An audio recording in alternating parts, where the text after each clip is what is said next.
Student equal to suicide, ये हमारी society की एक नई रियलिटी बनती जा रही है। रिसेंटली जम्मू एंड कश्मीर का जो विंटर जोन का रिजल्ट है वो डिक्लेयर होता है और डिस्ट्रिक्ट डोडा से एक लड़का था जिसका नाम था रिवांश शर्मा। वो सुसाइड कमिट कर लेता है। क्यों? क्योंकि उसका एक जो सब्जेक्ट था वो रह गया इस वजह से। अब ये सिर्फ एक रियांश शर्मा की बात नहीं है, ऐसे हजारों जो रियांश शर्मा है वो अक्रॉस द इंडिया हमको देखने को मिलते हैं हर साल जो हजारों में जो सुसाइड है वो कमिट किए जाते हैं किनके द्वारा? स्टूडेंट्स के द्वारा। अब इसके पीछे रीजंस क्या है? सिर्फ एक रीजन नहीं है, मल्टीपल रीजंस है। पहला रीजन तो ये है कि कुछ पेरेंट्स जो हैं वो बहुत ज़्यादा जो प्रेशर है वो डालते हैं अपने स्टूडेंट्स के ऊपर कि आपको मार्क्स ही मार्क्स लाने हैं, आपको पास ही पास होना है। इसके अलावा उस बच्चे के ऊपर सोसाइटी का प्रेशर होता है।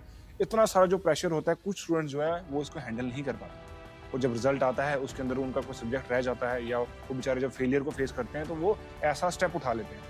और सेकंड रीज़न ये है कि हमारे जो स्टूडेंट्स की जो मेंटल हेल्थ है, जो इमोशनल हेल्थ है, उसके ऊपर कोई भी जो ध्यान है वो नहीं दिया जाता।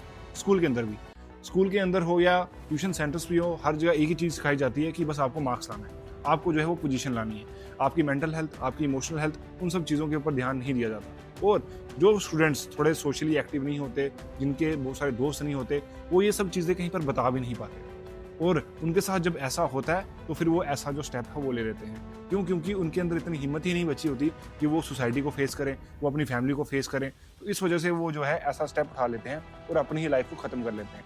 बट इसके लिए सबसे ज़रूरी ये है कि हम जो हमारे भाई हैं, बहन हैं, हमारे जो स्टूडेंट्स हैं, उनके साथ जो है वो फ्रेंडली रहें। और हमारे पेरेंट्स की बहुत बड़ी रिस्पॉन्सिबिलिटी ये बनती है कि स्टूडेंट को एक स्टूडेंट ही समझा जाए, उसे एक मशीन ना समझा जाए कि वो उसे बस मार्क्स ही लाने हैं। क्योंकि जब ऐसा किया जाता है तो इसी वजह से जो स्टूडेंट है वो ऐसे स्टेप्स लेते हैं।